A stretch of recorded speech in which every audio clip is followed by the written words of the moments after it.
Sejam todos bem-vindos, bom dia, boa tarde, boa noite, não sei que hora você está assistindo, mas o importante é que você está procurando conhecimento. E aqui, diretamente do Super Campus Maracanã da Estácio, com essa super estrutura aqui, vamos debater sobre essa premiação, sobre a super premiação que o mercado está aguardando para domingo agora, o Oscar. Óbvio que eu estou falando do Oscar. Então, além do óbvio, a gente vai seguir diversas camadas do nosso podcast aqui. Mas antes, vamos botar pingos nos is e apresentar quem está nessa roda de debate, né? Eu sou o Guilherme, podem me chamar de Gui, fiquem à vontade. Eu sou professor da Estácio, do curso técnico de áudio e vídeo. Sou formado pela Estácio, graduação e pós-graduação também. E tenho convidados aqui muito importantes para mim. Temos uma trindade multigeracional, que é muito bacana a gente trazer uma visão de 40 anos de carreira e uma visão de quem também está começando agora. Eu quero a opinião de vocês, opinião de mercado. A gente vai falar sobre carreiras aqui, não só sobre os cursos óbvios que se linkam ao Oscar, né, que são os cursos da indústria criativa, mas também o que o Oscar traz para a indústria diante de tantos temas que os filmes trazem, qual é essa importância, mas vamos lá, gente. Quem são vocês? Eu vou começar pelo nosso sênior, né? O meu professor, eterno mestre, Flávio de Cola. Por favor, você que está em casa, aplauda. O nosso mestre em comunicação. Por favor, se apresente.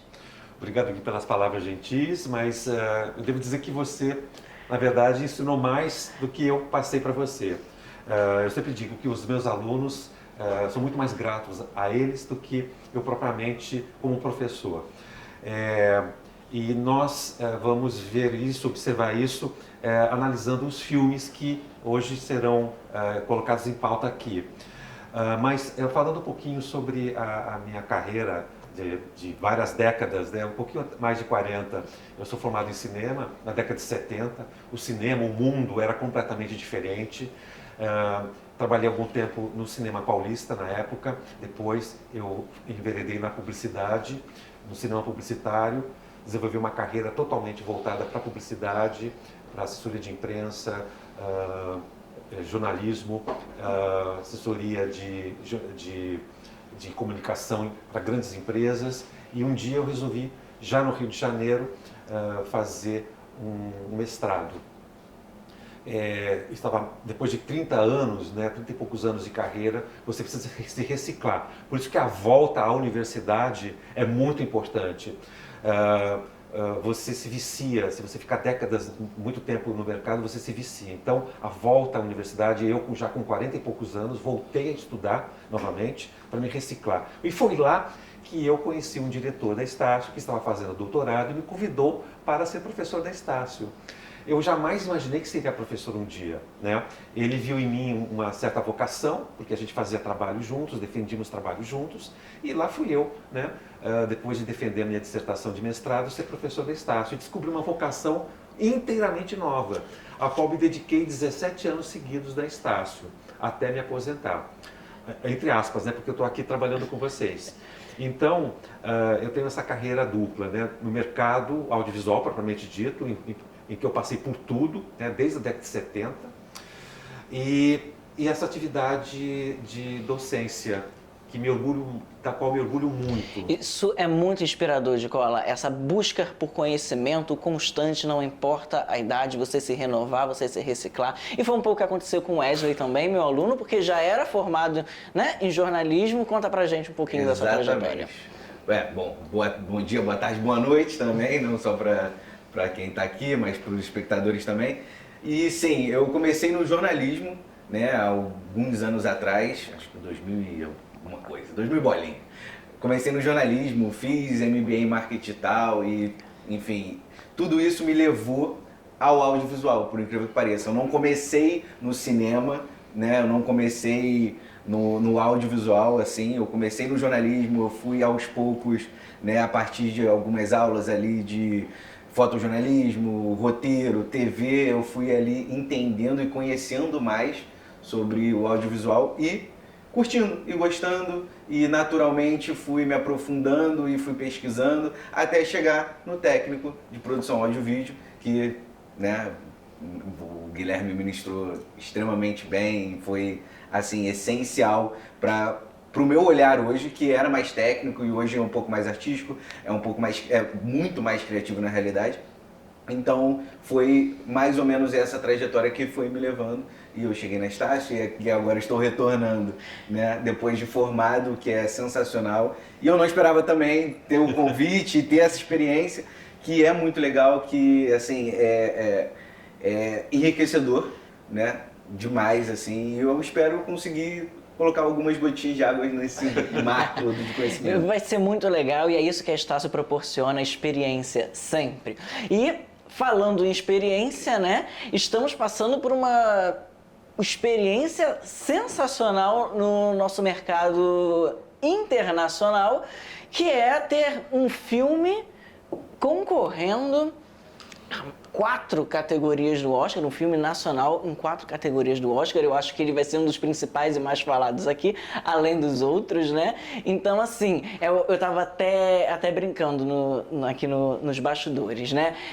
Aqui é o país do futebol. Domingo, agora, dia 15, vai ter jogo aqui no Maracanã, aqui do lado, mas também é dia de Oscar, também temos o cinema nacional aí movimentando o mercado e a indústria. E falando em movimentar em mercado e indústria, eu quero um pouco da opinião de vocês. Como é que o audiovisual move esse mercado, né? E o que realmente prepara alguém para esse mercado audiovisual?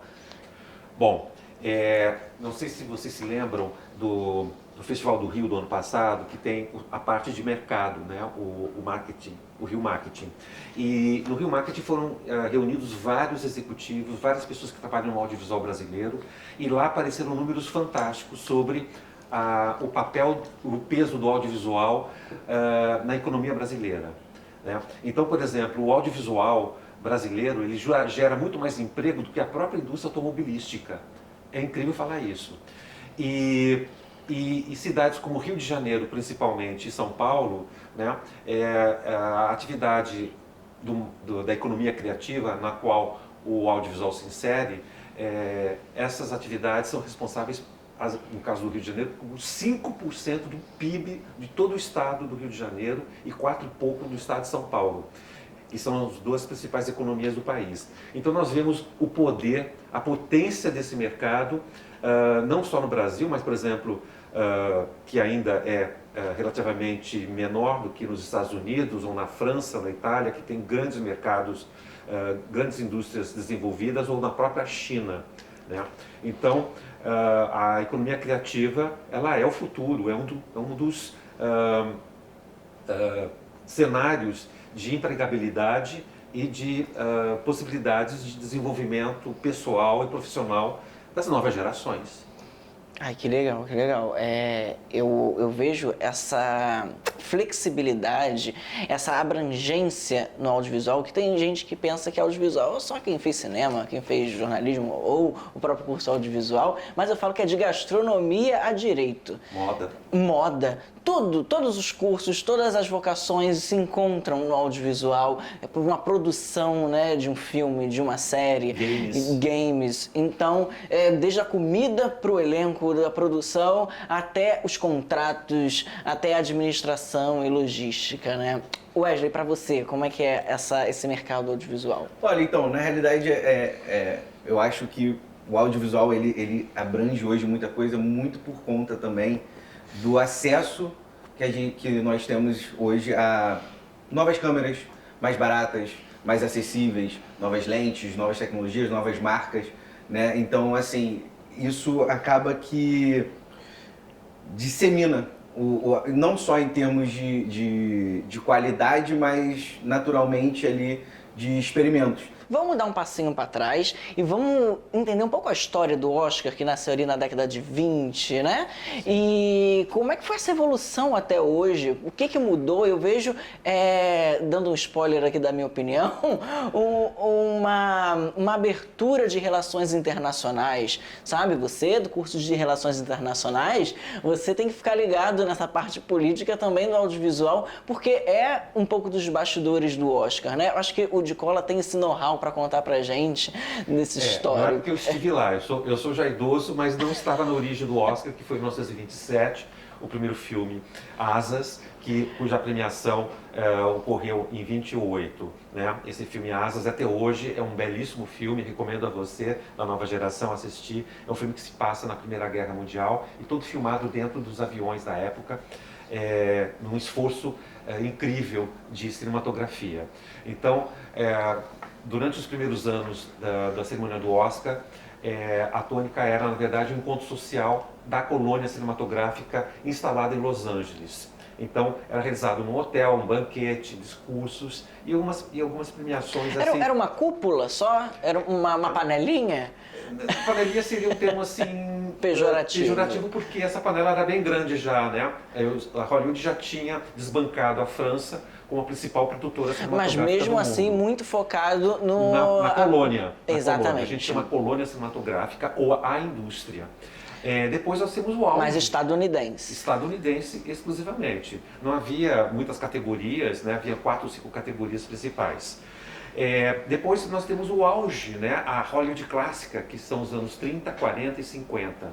Aí realmente o Oscar se torna um fenômeno nacional e mundial. Né? Ele passa a ser transmitido pelo rádio, depois pela televisão e finalmente, né, por satélite no mundo inteiro. E vai atingir o seu auge realmente ali como fenômeno global, mas já com a Hollywood já perdendo um pouco da sua primazia nos anos 70, com altos índices de audiência, né? E com grandes cenas famosas. Por exemplo, nos anos 70 estava na moda o strike, que era você fazer uma performance política pelado na rua. Isso era uma moda dos anos 60 para 70. E teve um cara que passou pelado lá em frente à entrega do Oscar, né? Satirizando aquele momento político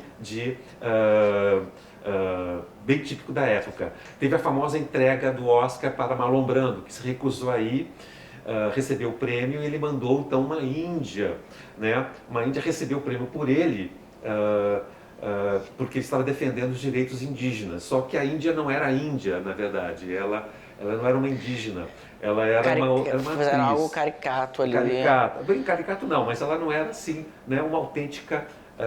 enfim, tem grandes momentos do que o Oscar. E a partir dos anos 90, Hollywood já começa a perder um pouquinho da sua primazia como centro produtor. E nos anos 2000, enfim, e agora depois com a pandemia, isso foi acelerado e Hollywood perdeu bastante do seu poder de fogo. Ela foi obrigada como centro produtor a procurar expandir as suas produções, lançando mão de talentos de várias partes do mundo. Não que isso não existisse antes. Então, talvez hoje 30% dos filmes americanos são rodados efetivamente, inteiramente em Los Angeles. Os demais filmes, eles têm uma parte produzida em Los Angeles e outras etapas de produção são feitas em vários países onde o custo e os talentos às vezes são até melhores que os americanos e os custos melhores também, né? Então, Europa ou Inglaterra, Hungria, Itália, esses países colaboram na confecção dos filmes em algumas etapas. Então há uma internacionalização muito grande. E outra coisa é essa abertura para os filmes internacionais e as coproduções, né? Então nós estamos passando por um período de alta globalização, né? O filme brasileiro, por exemplo, Ainda Estou Aqui, na verdade, é uma produção brasileira, francesa, holandesa e alemã. E os franceses, quando divulgam um filme, eles dizem, o Agente Secreto, aliás, que eu falei, eles apresentam como um filme francês. Para os franceses, sim. Se você abre agora o site da Unifrance, que é a organização encarregada de divulgar os filmes franceses no mundo, vai aparecer lá o Agente Secreto como um filme francês. Ah, sim. Porque é uma coprodução com a França. Então, né, lógico, ela é brasileira, essencialmente brasileira, mas também globalizada. Sim, não se fala francês em Recife. Se você, Isso é verdade. Se você abrir no Google, inclusive pesquisar por indicados ao Oscar, você vai ver que em melhor filme a produção aparece a parte francesa no Agente Secreto e em melhor filme internacional já aparece o Kleber Mendonça Filho, né? Então tem essa pequena esse detalhezinho ali que eu me atentei, falei, ué, por que isso? E agora você está explicando, faz sentido. Qual a importância da gente estar pela segunda vez consecutiva ali indicado? Assim, eu acho que mostra força, né? Mostra força, mostra a abertura, né, dentro do Oscar. Hoje também já tem, se eu não me engano, né, pelas informações que eu já li, tem muitos brasileiros hoje que conseguem ter força para votar e para colocar ali o Brasil num lugar de destaque. Mal bem, isso também influencia. Faz parte, eu acho que funciona, né? Você ter pessoas de diferentes lugares, diferentes países, votando e influenciando para que esses filmes apareçam. E nos estimulam também. Te estimula, claro, também. estimula principalmente quem está saindo seja do curso de cinema, seja do curso técnico, seja do curso de jornalismo. Jornalismo também tem parte documental, né? Então, e também tem a parte documentária no Oscar, né? Os longas e curtas. Então, assim, eu acho que mostra força, mostra iniciativa, mostra investimento, né? Não só financeiro, mas de braço também, de profissionais, de atores, atrizes, de bons cinegrafistas. A gente tem aí também o exemplo de Sonhos de Trem, né? Né? Um brasileiro ali perdido, muito entre aspas. Deixa eu só contextualizar aqui, porque nem todo mundo sabe, né, que Sonhos de Trem teve a direção de fotografia, ou seja, né, a pessoa que calculou toda a cinematografia ali, o que você vê, né, por um brasileiro, né? Adolfo Veloso. Então nós não estamos em só 4 categorias, né? A gente tá em mais de 4. E assim, nesses eu destaquei ele especificamente, não esquecendo do Gabriel também, mas como ele também faz parte do Agente Secreto, mas destacando ele especificamente porque ele é um brasileiro ali num filme estrangeiro, né? Um filme fora, assim, que não se esperava, assim, né? Por assim dizer. Então, mostra exatamente isso, a força que o brasileiro tem dentro do audiovisual. Quando você mencionou o Gabriel, está falando do Gabriel Domingues, que o diretor de elenco do filme O Agente Secreto.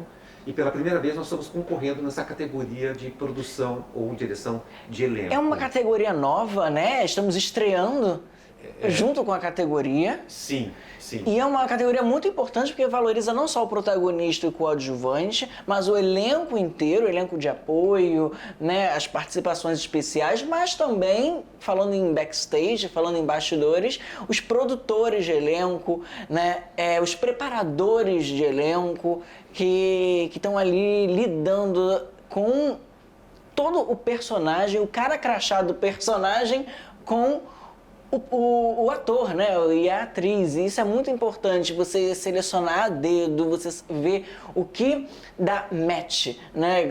Hoje em dia a gente tem essa expressão que a gente...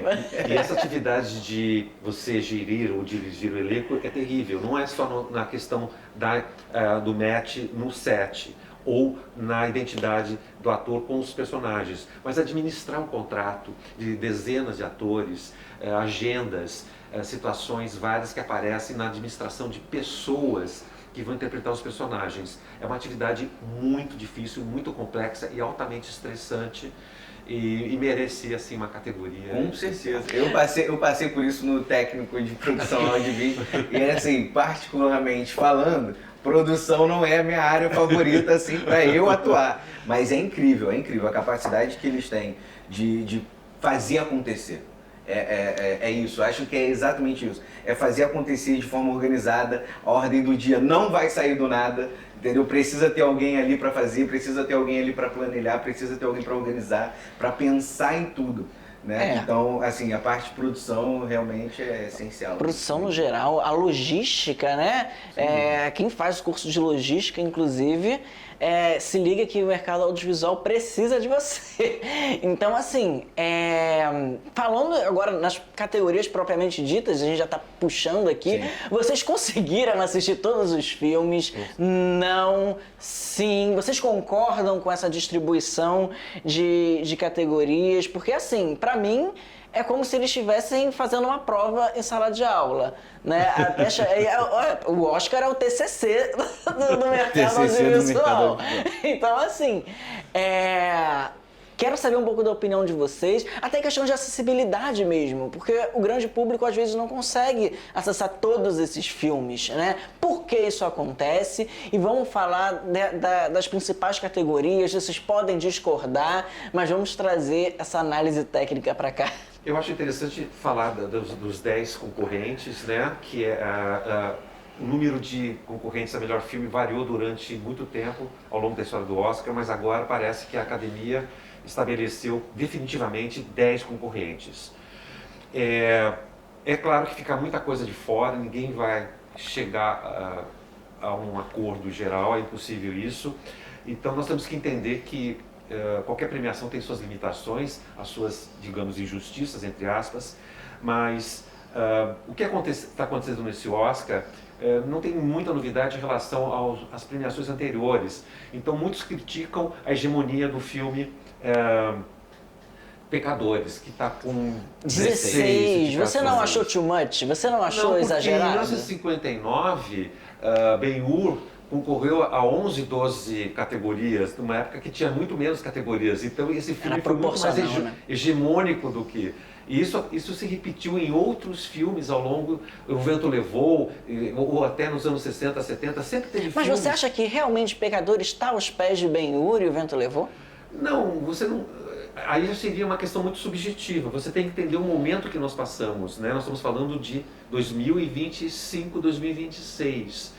Então, os épicos estilo Ben-Hur já não colam mais. Colam assim dentro de uma nova leitura que o Nolan vai fazer, por exemplo, com a Odisseia. Então, mas a indústria hoje está num outro patamar, nós já discutimos aqui a internacionalização, os progressos tecnológicos. As críticas sociais. As críticas sociais, as temáticas. Então, por exemplo, todos os filmes, se você for analisar bem, espero que você concorde, você é mais jovem e ter todo esse impulso de juventude pela mudança, a gente nota que por trás das grandes produções, eles tratam todos de temas que falam abertamente da crise do mundo contemporâneo, né? Pecadores, embora se passe na época da depressão americana, né? Toca em questões assim bem atuais, né? Então, por exemplo, aquele grupo de racistas, eles são tratados como vampiros. E já teve um filme produzido pelo antigo, de 2012, Lincoln e o Caçador de Vampiros, em que o presidente Lincoln, que libertou os escravos americanos, aboliu a escravatura, ele vira um super-herói e combate os sulistas confederados que não aceitam a abolição e que na verdade são vampiros, né? Então, por trás de um filme de época e de horror, né, existe uma crítica tremenda, né, ao racismo.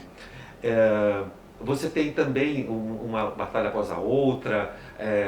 Bugônia também é uma crítica às teorias da conspiração. Bugônia é um filme, gente, muito inteligente, irônico, sarcástico. Temos Emma Stone aí que tá vindo também mais uma vez se equiparando a Meryl Streep, né? A Academia tá abraçando a Emma e o Timothée Chalamet como os queridinhos, né, da nova geração. Não acho que é à toa. O Chalamet, eu tenho o meu ranço próprio dele, depois a gente fala dele, mas a Emma Stone... Eu ia falar que ele tá no caminho do DiCaprio, né? Ele tá no caminho do DiCaprio. E estão concorrendo juntos agora na mesma categoria, então temos um caso de família, talvez. Vai ser. E mesmo Marte Supreme também fala, né, desse desespero de certos tipos de pessoa de subir na vida de qualquer jeito, né, do individualismo assim destrutivo, né, que é o Martin. Ele vai produzindo Ambição, golpes um atrás do outro, e de repente ele fica enredado. Ele tem, logicamente, a redenção dele no final do filme, não vou falar qual é, né? No último minuto, ele tem uma redenção e descobre a verdadeira motivação dele. E não ficar dando golpes, não ser um individualista, louco, egoísta, né?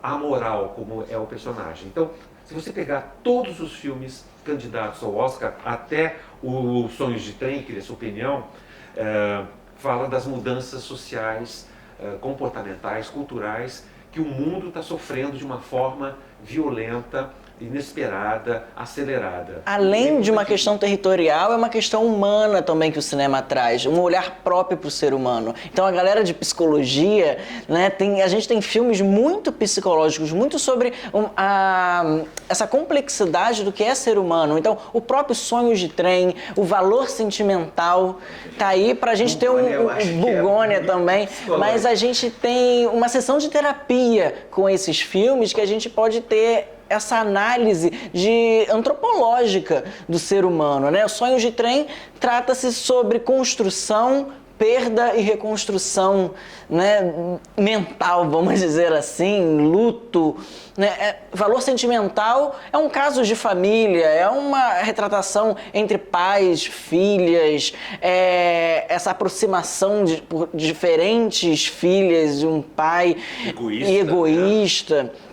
Bugônia, esse sarcástico de até onde vai a nossa conspiração, a nossa imaginação, o que os nossos limites. Eu acho que traz o Bugônia, por incrível que pareça também, eu falo pro pessoal de psicologia, vou até olhar pra câmera pra falar, porque, cara, assim, Bugônia especificamente, eu acho que ele trata inclusive de um problema atual, de muito real, assim, que é quando é aquela coisa da rede social e você ficar preso na sua bolha, e você consumir única e exclusivamente uma coisa, de um viés, de um único problema. E é isso, eu acho que a narrativa, né, para não dar spoiler nem nada, mas assim, o personagem, basicamente ele fica fissurado em uma teoria específica, onde ele só escuta podcasts e rádio sobre aquele assunto. E isso leva vai a ele sequestrar uma CEO e achar que ele é uma alien. Exatamente. E só que, assim, passa por essa questão, né? Passa por essa questão. Vários plot twists muito bons. Então, assim, é uma coisa que realmente faz parte. Wesley, você me falou uma coisa que me levou a lembrar de dois aspectos que eu gostaria de avisar aos nossos espectadores. Primeiro, que todos os filmes estão disponíveis, seja nas salas de cinema do Brasil, sim, ou seja no streaming. E segundo, é que o cinema mundial, global, já que Hollywood hoje é apenas uma ideia de cinema, né? O arquétipo de cinema, porque, como nós falamos, Hollywood se esparramou, né? Com talentos e com empresas que arregimentam talentos e produções do mundo inteiro. Mas eu queria falar da capacidade que esses filmes têm de, ao mesmo tempo, tratar de assuntos essenciais para que a gente sobreviva e entenda esse mundo, mas também são grandes espetáculos de entretenimento, de emoção, entende? Então, se você está assustado de que os filmes só tratam de assuntos assim, políticos, sociais, humanos, assim, de uma forma... O que vai ter que se esforçar para entender. Exatamente, não. São todos filmes, tanto as produções internacionais que estão na categoria Melhor Filme Internacional, como os 10 candidatos a melhor filme da Academia, são excepcionais espetáculos cinematográficos. Eu queria destacar um filme que é A Voz de Hind Rajabi, que concorre junto com o nosso filme O Agente Secreto, é o filme da Tunísia, que traz é um filme que arrasa com você se entrega totalmente durante a projeção.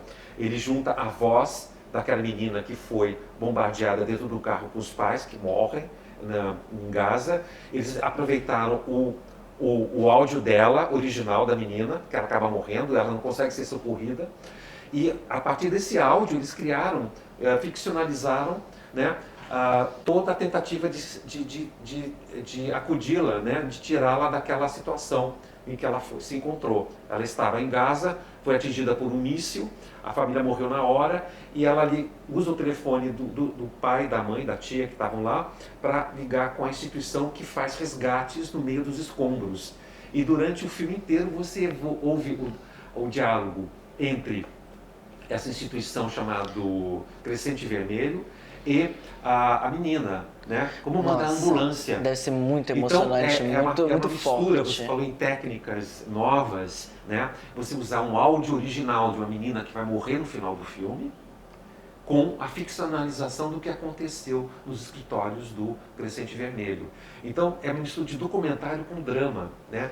E cada filme que está hoje concorrendo ao Oscar traz uma peculiaridade técnica, executiva, criativa. Eu específica. achei esse ano muito eclético nesse sentido de formatos. A gente tem um pop, a gente tem um terror em categorias, que é bem difícil, né? O Pecadores flerta com terror, mas a gente tem A Hora do Mal também, que também é um terror, é crítico, ele tem nuances de comédia, Sim. ali com De deboche. de deboche. Ele só tem uma categoria, que é a atriz coadjuvante, que realmente rouba a cena ali e é bem medonha. Vocês assistiram A Hora do Mal? O pessoal tá concordando aqui nos bastidores. Ela é realmente medonha, fiquei com medo de acordar com aquela mulher olhando pra mim. Mas nas principais categorias, né, direção, roteiro, os melhores filmes internacionais, fotografia, Wesley, você concorda com tudo? Você tem algum... Eu sempre tenho um ranço do ano. Eu sempre tenho. Olha, então, É sempre câncer, né? Sempre câncer. É Copa do Mundo, gente. A gente tem que torcer É justo, pra é alguém. justo. Assim, eu não sei se eu acho que talvez tenha sido too much 16 indicações para Pecadores, né? Mas assim, cara, tem duas questões que eu senti falta no Oscar. Uma foi em Agentes Secretos, que foi a não indicação à atriz coadjuvante da senhorinha de 79 anos, que isso não Ana Maria. Da Tânia. Exatamente, cara. E assim, nossa, seria incrível. Eu não sei, é óbvio, eu sei que ela não é uma atriz de profissão, assim, de carreira. Mas ela rouba a cena, Mas ela tanto rouba a cena quanto... por conta... Tem a história do Kleber Mendonça, tem encontrado ela em Bacurau. Foi um grande ensaio, Bacurau. Cara, né? e ela aparece, ela rouba a cena, e aí ele fala, se eu não me engano, numa entrevista, que basicamente ele pensou numa personagem pra ela, né, em Agente Secreto. Então, senti falta, seria incrível tê-la como indicada.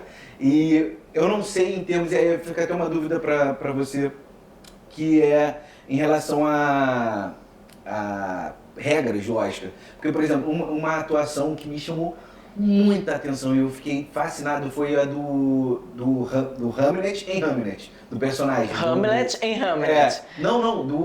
Da criança. Hamlet. Hamnet. Ah, o Hamlet fez Hamlet. Isso, o Hamlet fez Hamlet. Sim, isso. sim. O da criança que me chamou muita atenção, eu gostei muito da atuação dele. Muito, muito, muito. E eu não sei...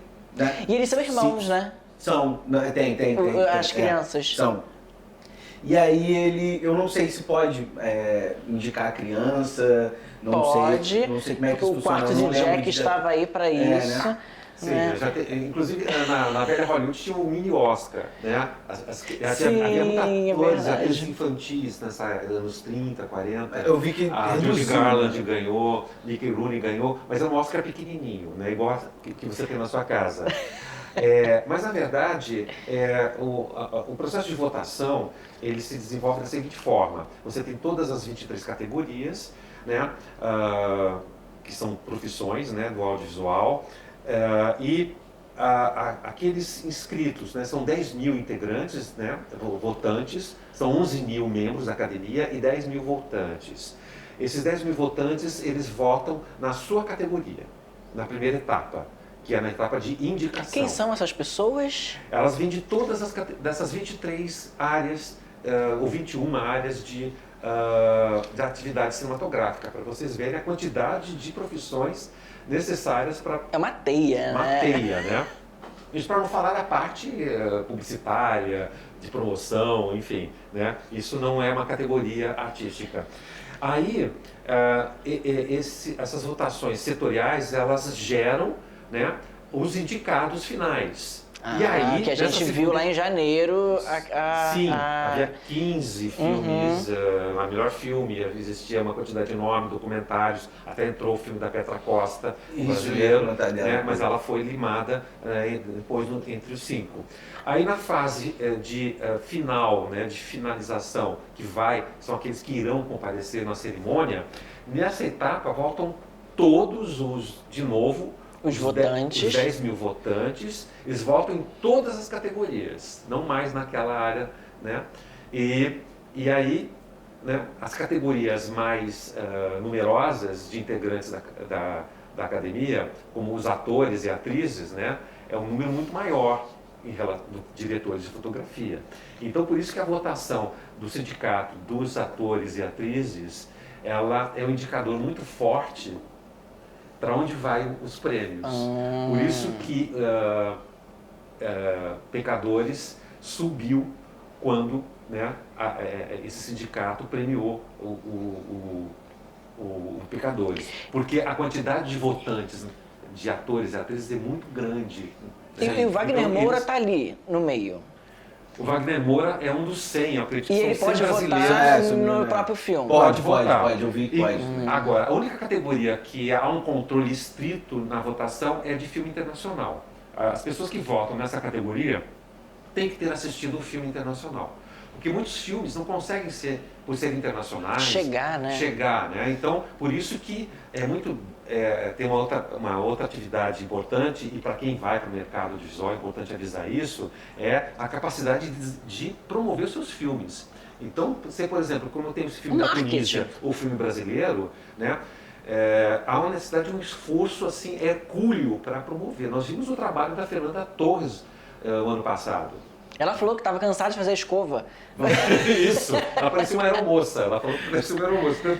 Né? Vimos o Wagner Moura, e uma coisa muito importante para você que quer entrar nesse mercado, ou qualquer mercado, é dominar idiomas estrangeiros. Né? O inglês é essencial, o francês, o italiano, quem sabe o chinês, né? Que é um mercado, o maior mercado mundial é a China, né? De consumo de filmes. Então, é muito importante ter essa expertise, né? Não só na sua área técnica, mas também na capacidade de se expressar, de defender seu filme e promovê-lo. E aí sim, nós temos essa segunda etapa de votação em que todos votam para tudo. Né? E aí, lógico, é tudo secreto, existe uma entidade, a Pricewaterhouse, né? Que é uma famosa empresa de auditoria, ela controla tudo isso e só se fica sabendo na hora quem são os vencedores, ninguém sabe, o controle é estrito, né? É rigorosíssimo. Hamnet, ele traz, a gente olha para trás, mas a gente ao mesmo tempo olha para o presente. A gente pega um recorte de William Shakespeare, num olhar não da primeira pessoa, não do próprio William Shakespeare, que seria óbvio, não chega a ser uma cinebiografia, porque é ficcional. Mas a gente tem um olhar feminino, não necessariamente feminista, mas um olhar feminino da posição de Agnes, né, ali na relação com o William Shakespeare. Também fala de perda, também fala de luto, como cada um reage a cada etapa, a cada estágio do luto, né? Como uma mãe reage, como um pai reage, um pai artista, um irmão, uma irmã, toda essa questão familiar, artística e de se reestruturar, né? Acho que é muito importante recalcular a rota, então é muito impactante, né? Eu estava até falando com o Dicola, quando eu assisti o filme, o Hamlet, eu mandei um áudio para ele, e eu falei... Eu amei o filme, achei o meio, né, que a gente chama de segundo ato, né, o meio, um pouco para baixo, mas ele vai para baixo igual montanha-russa, né, para no final ele ter aquele impacto de emoção que você fica assim vidrado olhando para a tela, tipo, não tá... e o espelhinho subindo, né?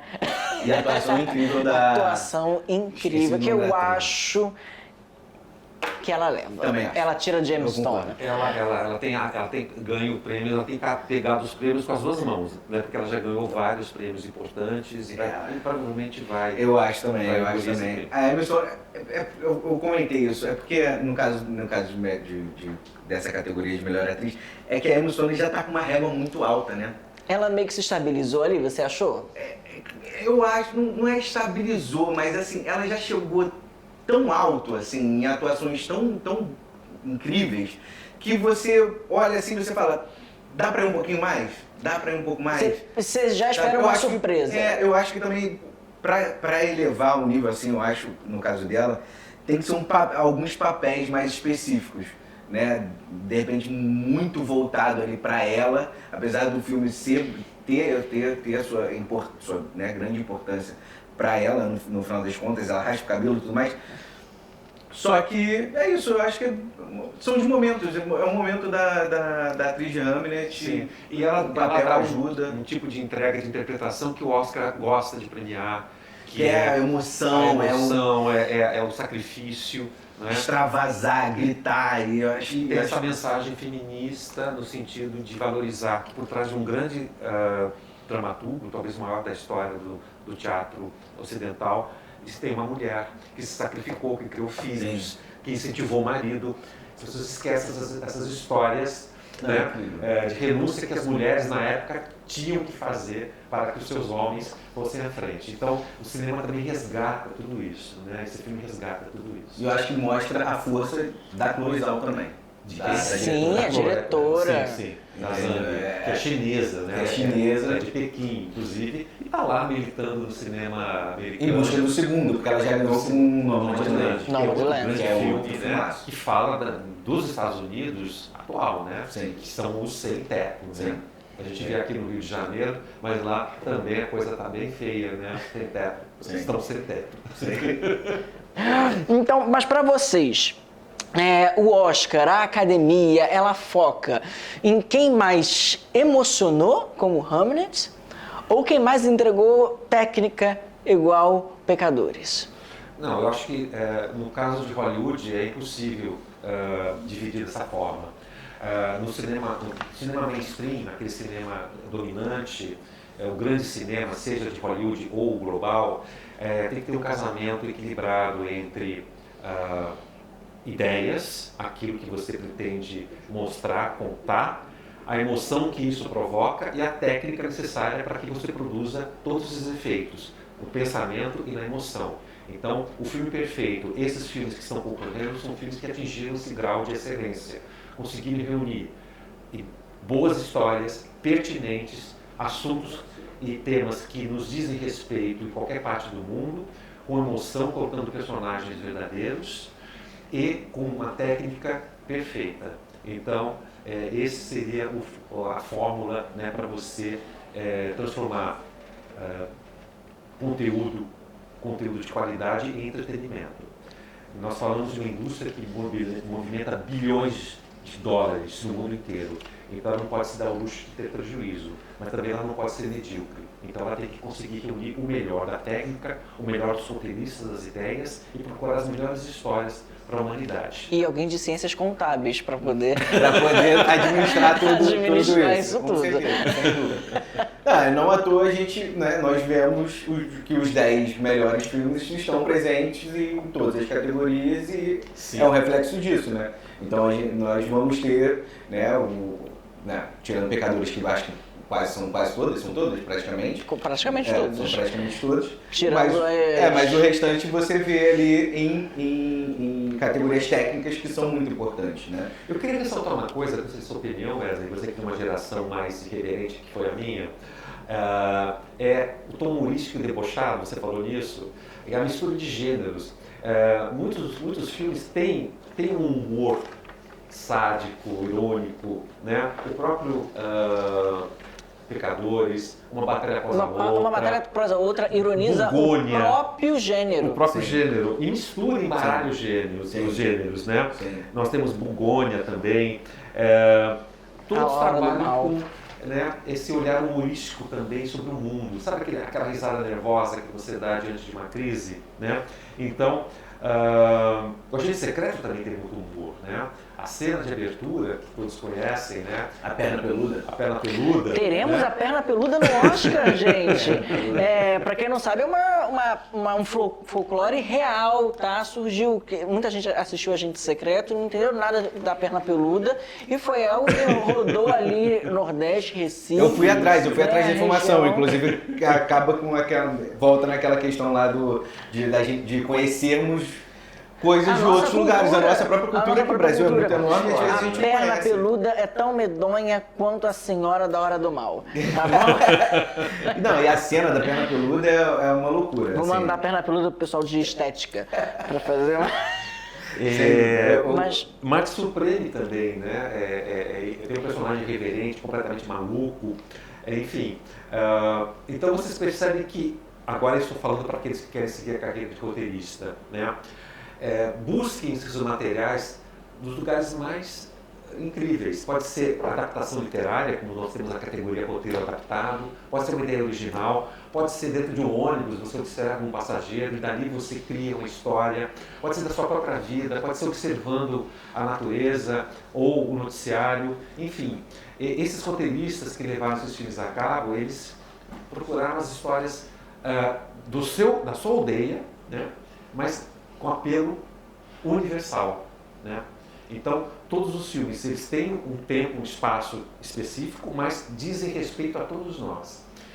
Então, por isso que a atividade roteirista a qual eu me dedico, né? E o Gui também é um grande roteirista, você é da área de fotografia vai ter que transformar isso em imagem, em plástico, e né? os editores vão dar o ritmo. Eu queria chamar a atenção para a questão da edição, né? Hoje, a geração atual diz que os filmes têm que ser mais rápidos, né? O ritmo, falta o ritmo, é muito lento, eu dormi no filme, uma eles falam bobagem, isso. porque você vai ver nesses grandes filmes, inclusive com grandes bilheterias aqui, tá?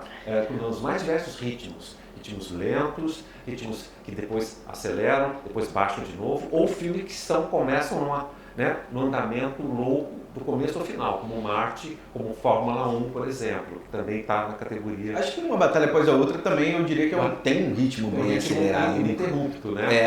Apertaram o botão e não desligaram mais. Então, avisar a todos que se dedicar a qualquer atividade do audiovisual que o que define o tratamento que você vai dar é a história, né? É a história, não um preconceito que você tenha adquirido, tá? E você sempre vai abstrair alguma coisa. A gente tá chegando nos últimos minutos e eu vou fazer as duas últimas perguntas para vocês, em forma de bate-bola, jogo rápido, tá bom? Que a gente sempre tem esse momento, então não vamos ser muito longos, tá? E a gente vai passar por cada filme de melhor filme. Tá. Eu vou querer uma opinião rápida de vocês, um desafio, tentar linkar com algum curso da Estácio, tá bom? E vamos ser rápidos. E o último filme será o Agente Secreto, que eu vou perguntar para vocês se realmente tem chances e em qual categoria, tá bom? Pra gente terminar. Vamos começar com Pecadores.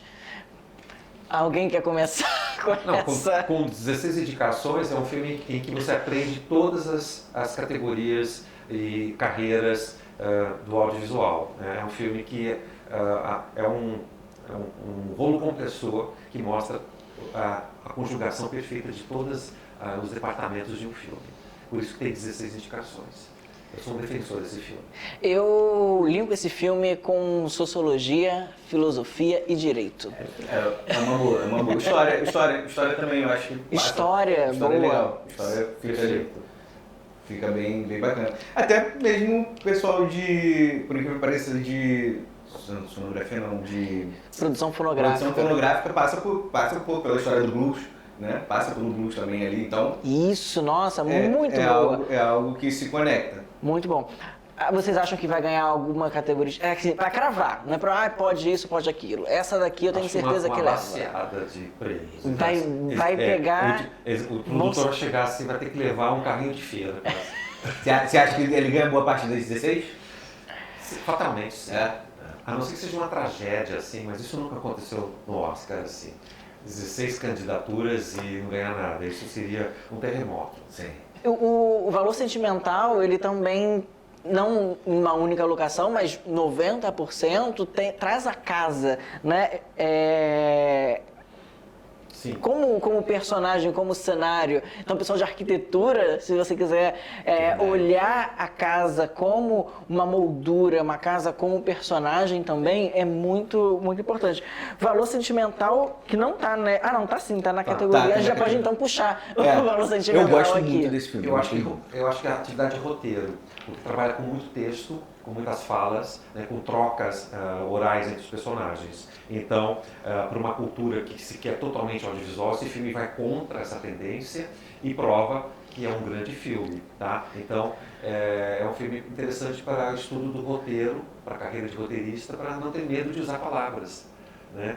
E embates... O pessoal de letras, então, letras, é um prato cheio, Pessoal de uma letras. sopa de letrinhas. Eu vou destacar uma coisa que me chamou muita atenção e eu gostei muito. E aí eu acho que, não sei se vão concordar comigo, que é a parte de edição, parte de montagem desse filme. Eu gostei demais. Eu acho que tem, inclusive, é um prato cheio com várias edições, vários estilos diferentes. Por quê? E aí eu vou falar pra galera de edição, pra dar uma olhada com carinho pra esse filme. E concorre à categoria. Ele concorre à categoria, sim, ele concorre a essa categoria. E eu acho que é porque é difícil vencer filmes de corrida na categoria de montagem e edição. Fórmula 1. É difícil quando tem na categoria. Já pode puxar o Fórmula 1 então aqui. Não, ó. mas eu queria destacar isso de valor sentimental, que tem tudo. Tem cortes muito invisíveis, cortes invisíveis, tem. Tem morph cut, que é sensacional. Tem uma cena que fica trocando entre o rosto do pai e o rosto da filha, num morph cut sensacional. E tem um ritmo legal, é bem editado, é muito bem editado. Eu gostei muito da edição de valor sentimental. E seria, se eu pudesse competir com alguém, difícil ganhar de Fórmula 1, mas eu gostaria de ver o valor sentimental ganhando. Montagem. Então, falando em Fórmula 1, então, vocês acham que ele vai ser o esquecido do churrasco nesse Oscar? Ou ele tem alguma chance? Eu, indiretamente, involuntariamente, acabo comparando com Ford versus Ferrari, que foi um filme ali de 2015, se eu não me engano, E ganhou que algumas ganhou categorias melhor técnicas. montagem, foi muito técnico. Som também. Som, então assim, e eu preferi o Ford versus Ferrari, mas o Fórmula 1 traz também muita tecnologia para Somente o desenho de som, né, porque Sim. você falou, o desenho de som é importante, é uma atividade, as pessoas acreditam que seja assim, um DJ, não é não. Apertar tá? botão. O desenhista de som, ele tem que ter formação cultural vastíssima, não só um bom ouvido, tem que ter formação musical e também dramatúrgica. Não é simplesmente encher a tela de som, né, altos. Não, é um trabalho extremamente delicado. No caso de Fórmula 1, claro, o filme exige essa imersão, né, quase física, né, de arrepiar o corpo quando você está diante da tela vendo toda aquela corrida. Mas, para além desse filme, o desenho de som pode ser de um filme com pouco som. Sim, porque qual é o som do nada? Nunca tem uma linha ali. Sim. Tem um som ambiente. Por exemplo, o efeito- ou o som da psicologia. O efeito vácuo, quando Sim. o desenhista de som, ele suspende o som, né? Porque o personagem está, né, num processo de pensamento interno, então não tem som. Então, você não botar som também é desenhado. O não som também faz parte da criação do desenho. Vocês de som. conseguem linkar com algum curso Fórmula 1? Olha, linkar com Além do que a gente já falou aqui de produção Eu acho- fotográfica, né, que faz muito Foi sentido. o que eu falei, eu acho que esses filmes de corrida especificamente são pratos cheios para o pessoal de técnico de som. técnica, né, né? de Essa técnica. imersão. E de edição e som. Eu acho que não tem muito para onde correr assim. Então vamos sair um pouco da técnica e vamos para emoção. Hamnet.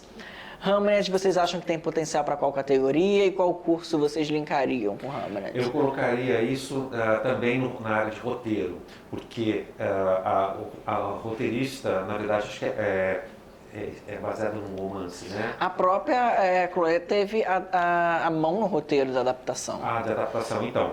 é você tirar do nada, porque aquilo lá foi uma imaginação, não se tem provas de que aquilo aconteceu, nenhuma. Inclusive, Não, muitos o dizem final, que inclusive, é bem poético, vamos dizer assim. Total. né? Então, eu acho que é o conceito literário, né? A gente chama o roteiro de roteiro literário.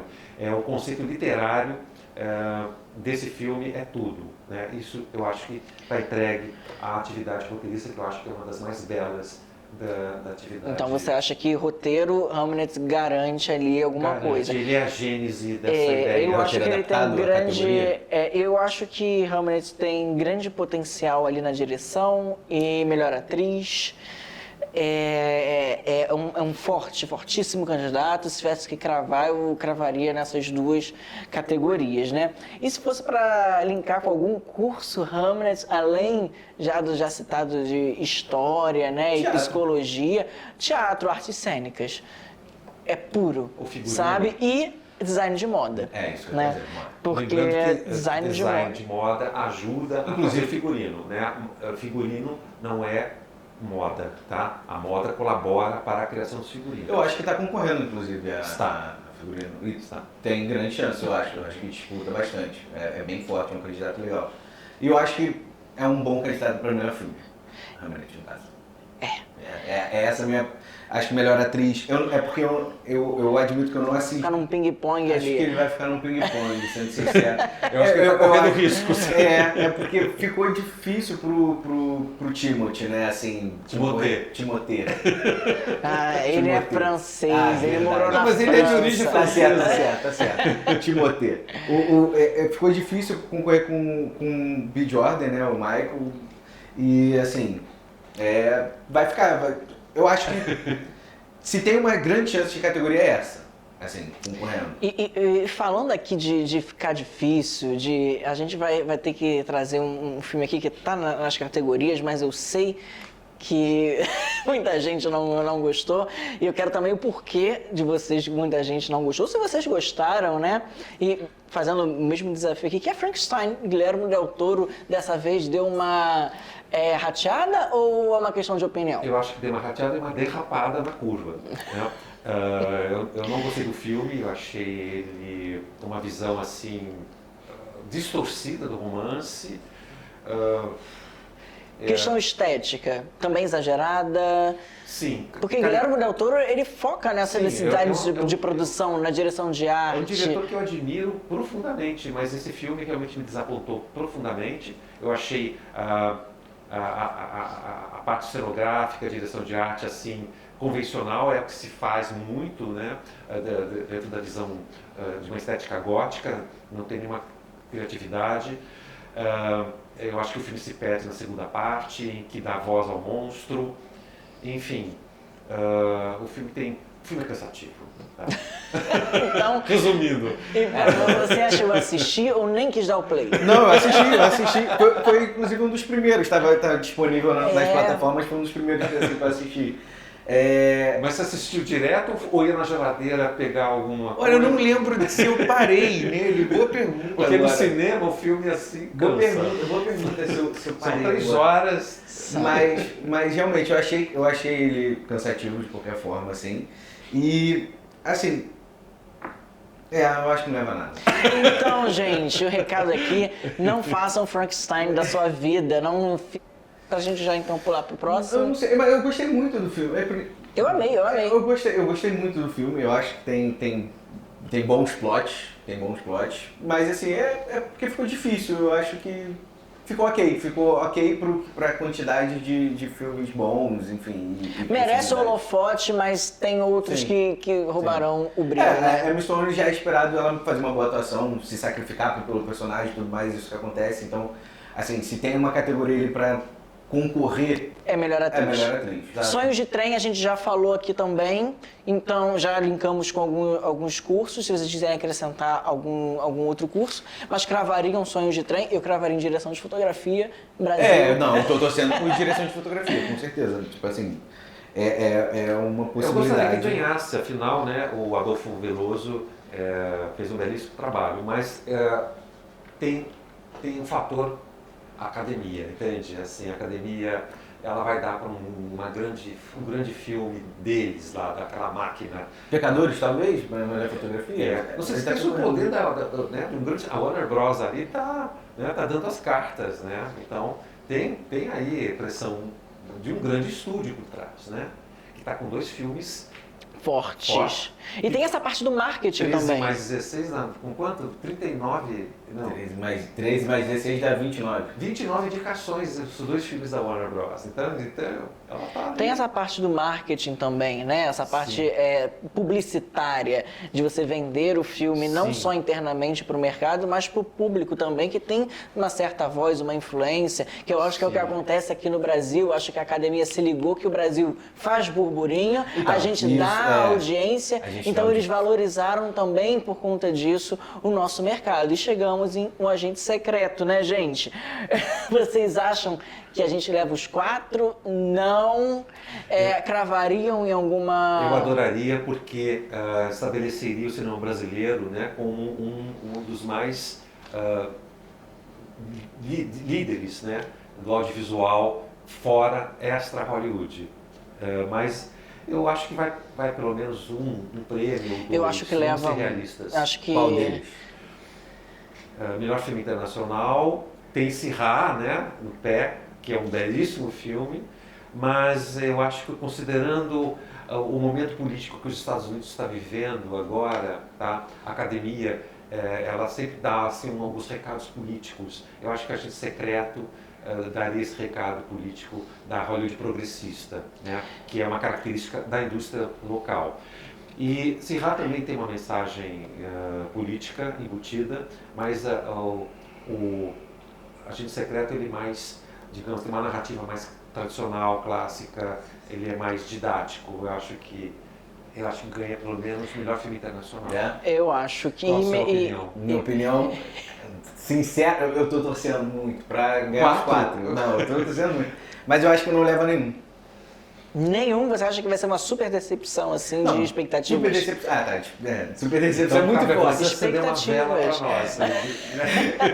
Não, eu infelizmente eu acho que Eu não acho que leva umzinho. Assim, é porque eu não assisti Sirhat? Sirá. Eu não assisti Sirhat. Então, assim, meu parâmetro tá muito ali entre valor sentimental e o agente secreto, né? Que eu gostei muito dos dois. E eu, na minha percepção, assim, eu acho o valor sentimental mais completo.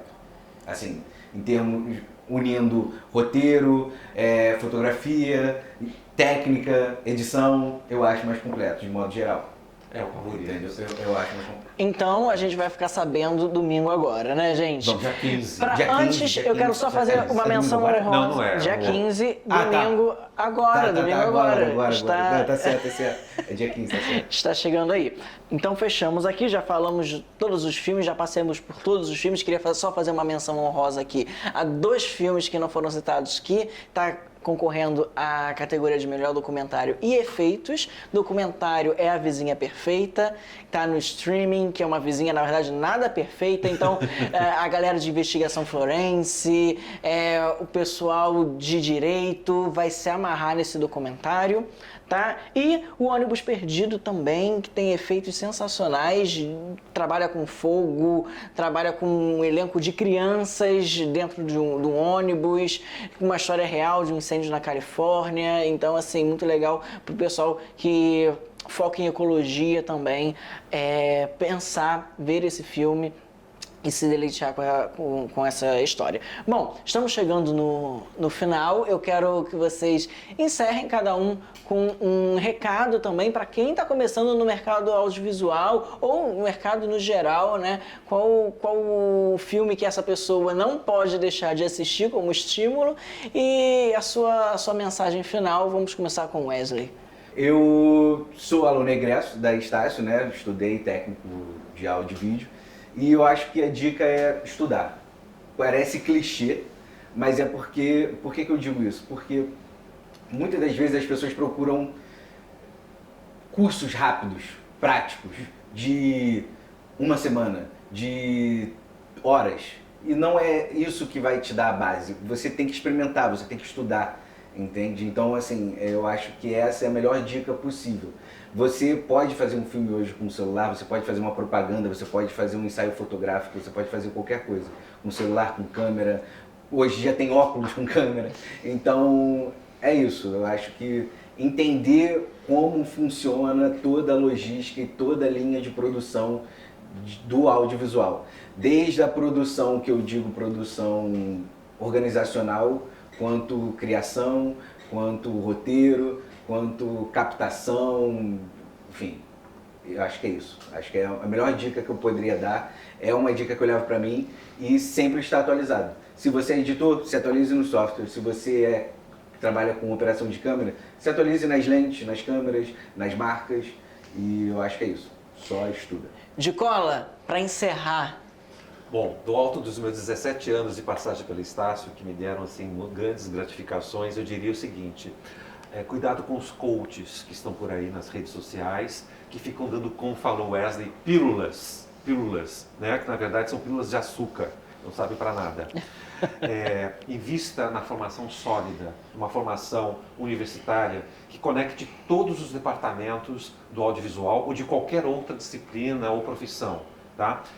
Esse conjunto, esse universo, essa constelação de disciplinas que formam um curso superior, elas estão interconectadas, são elas que vão te dar uma formação humanista, técnica, prática e ao mesmo tempo ética, que é muito importante. E aqui vai minha segunda dica, a questão ética. Procure construir um percurso profissional limpo, ético, coerente, né? E por fim, eu dirijo às mulheres, às jovens que querem entrar no mercado audiovisual. É um mercado que está crescendo e acolhendo, né, as mulheres de uma forma não só, né, como atrizes ou figurinistas, né, mas assim como na área técnica. É uma área em que as mulheres são muito bem-vindas. Nós vemos frequentemente no mercado diretoras de fotografia brilhando, né? E no Brasil ainda nós estamos evoluindo, felizmente, mas ainda não atingimos, né, uma porcentagem grande. Nós estamos nos aproximando até da porcentagem de participação feminina na indústria. Nós estamos em torno de 17% das profissões ocupadas por mulheres. Os Estados Unidos está lá com 20%, 22%. Ainda não atingimos o grau da França, em que tem a indústria mais feminilizada do planeta. Lá, 35% das profissões ligadas ao audiovisual são ocupadas por mulheres. Nós estamos caminhando para isso, tá? Então, arrisquem nessa atividade, ela está recebendo muito bem o talento feminino e lutem pelos seus espaços, né, para que essa porcentagem aumente cada vez mais e vocês também consigam se realizar e até trazer prêmios para o nosso país. Maravilhoso, eu adorei esse papo aqui, deu para entender com essa análise que por trás de cada estatueta tem uma grande gama. A gente tem direção, som, arte, cenografia, figurino, roteiro, e saber esse backstage eu acho que é muito legal pra galera que tem a visão do Oscar como um tapete vermelho, como somente um glamour ou uma cerimônia, e não ver como um reconhecimento para profissionais, né? E qualquer profissional que você quer ser, trace a sua carreira, dedique-se, né, gente? Tem que ter dedicação, estudo, teoria, prática. A gente falou aqui de tantos cursos, não só os óbvios da indústria criativa, mas vários outros. A gente falou de logística, administração, psicologia, direito. Então, assim, tudo isso você pode realizar. Vocês aí que estão assistindo, eu vou olhar para essa câmera, você pode realizar, não tenha medo, não conte com a sorte, não cai do céu, você tem que dar o seu primeiro passo, né? Você tem que correr atrás das suas oportunidades, estudar, porque o pessoal que chegou lá no Oscar não chegou à toa, não chegou por sorte. Então seja brilhando no Oscar, seja brilhando na área da saúde, na área da contabilidade, na área do cinema, você tem que estudar, a gente tem que estudar, e é por isso que a gente está fazendo esse debate dentro de uma universidade, né? Então eu quero agradecer muito, muito, muito a presença de vocês. Foi um prazer ter vocês. E você que está aqui na nossa audiência. Comenta aqui embaixo as suas apostas também, comenta se você relaciona algum outro filme que a gente não citou aqui, que está em outras categorias, ou filmes que a gente citou aqui, se relacionando com algum curso. Bote o seu testemunho, eu quero te ouvir. Muito obrigado. Vá ao cinema. E vá ao cinema, gente, o recado é esse. Vá ao cinema, vamos prestigiar, vamos ficar assistindo os créditos. Aquela galera toda que passa as letrinhas são profissionais e pode ser você. E por curiosidade, veja ali as categorias. São muitos. Então, assim, a gente tem ali cursos da Estácio, ó, passando, rolando aos montes. Muito obrigado e até a próxima.